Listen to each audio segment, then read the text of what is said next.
your dreams.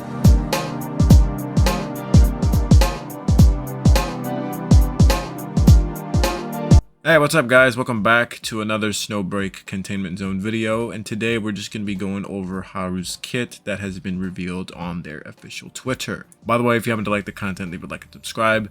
Yes, I know I am a little late when I am describing about Haru's kit. I think this post was in September 14th, and you're most likely not going to be seeing this video until like maybe either on a Sunday, Monday, maybe even on a Tuesday, depending on how I'm feeling. Better late than never, they always say. So Haru's standard skill is called compensatory justice. Haru dashes forward with one fateful slice, causing kinetic damage up to what? That's what it says right there. Up to 5 enemy targets in its path. Faithful slice can pass through obstacles in its way. And the passive, after Haru strikes a target, standard skill cooldown decreases and certain S energy is restored. Okay, pretty interesting. So after you use her standard skill, you basically get a certain amount of skill energy. And the standard skill cooldown is reduced. Unfortunately, it does not tell us the actual cooldown of the skill, so I have no idea. But I get the feeling that you're going to be spamming her standard skill really often. I'm very curious to know if her logistics set, her BIS, is going to involve skill energy or maybe even skill reduction cooldown in some way. But it seems to me you're going to be spamming her standard skill pretty often. Oh, and Haru is a kinetic character. I always thought that she was going to be fire because I think I did see like a little bit of flames in her trailer or something, but she's kinetic. I still don't know for sure if enemies in this game have certain weaknesses and strengths against certain elements. I think they do, because when I fight ice enemies with my Kaguya, it does take a little bit more longer since they're also frost.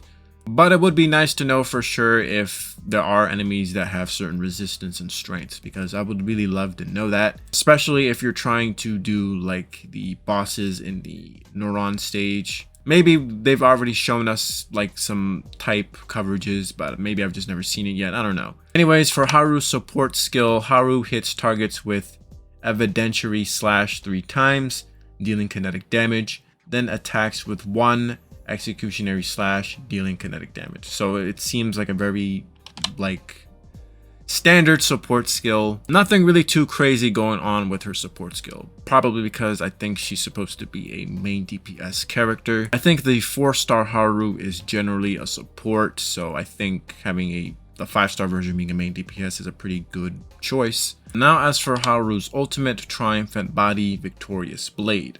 Haru violently slashes at enemy targets in a wide area in front of her, dealing kinetic damage. Haru immediately gains victory points and enters the body as blade state, and 1 victory point is consumed per second in this state. Compensatory justice cooldown is greatly reduced. That's basically her standard skill. It no longer consumes skill energy when used, and it causes 1 additional faithful slice. However, each time the standard skill is used, it will consume an additional victory points. In the body as blade state, use the ultimate skill again to trigger final blow, consuming additional victory points and dealing kinetic damage to targets in a wide area in front of Haru.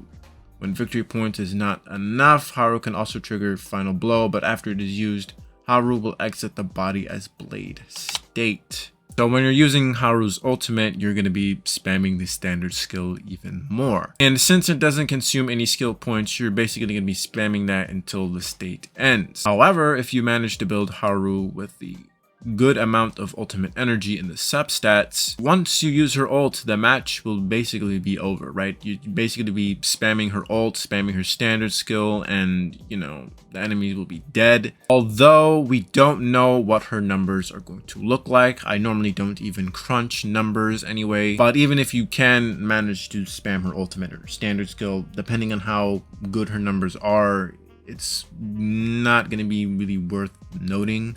Hopefully she will do solid enough damage. She is a pistol character, so that is a little yikes because pistols are really not that great in this game. Hopefully, you know, she'll make up for it like in her numbers. Speaking of pistols, we do have some information regarding her BIS 5-star pistol, which is called the 16 Psych. The weapon skill increases kinetic damage upon defeating a target or using a standard skill. Gain the corrosion effect, increasing attack for a period. Max 4 stacks upon using an ultimate skill. Gain a skill damage boost according to the current number of corrosion stacks, and refresh the corrosion duration. Each stack of corrosion increases skill damage for a period. If triggered more than once, only the most recent effect will apply. Well, this pistol is obviously meant for Haru, since whenever you use your ultimate, you basically gain more skill damage, and since Haru is basically using her skill whenever she uses her ultimate, it's the perfect pistol for her. I can't say for sure how good this will be on other 4-star pistol characters since I don't use them. I don't think you should roll on the weapon banner, period, if you are a free-to-play player. I don't know if Haru is going to get the same treatment as Ethereal Cloud did. Ethereal Cloud had her own free-to-play weapon in her event. I have no idea if Haru is going to get her own free-to-play weapon in this event. I hope Haru does get like her own free-to-play weapon so it can encourage free-to-play players to stay with the game and even roll for Haru. So that's going to be the end of this video. Haru seems kind of fun. I'm definitely pulling for sure. Let me know what you guys think. Are you guys going to be pulling for Haru? How many guys are still, you know, playing this game? And I'll see you guys later.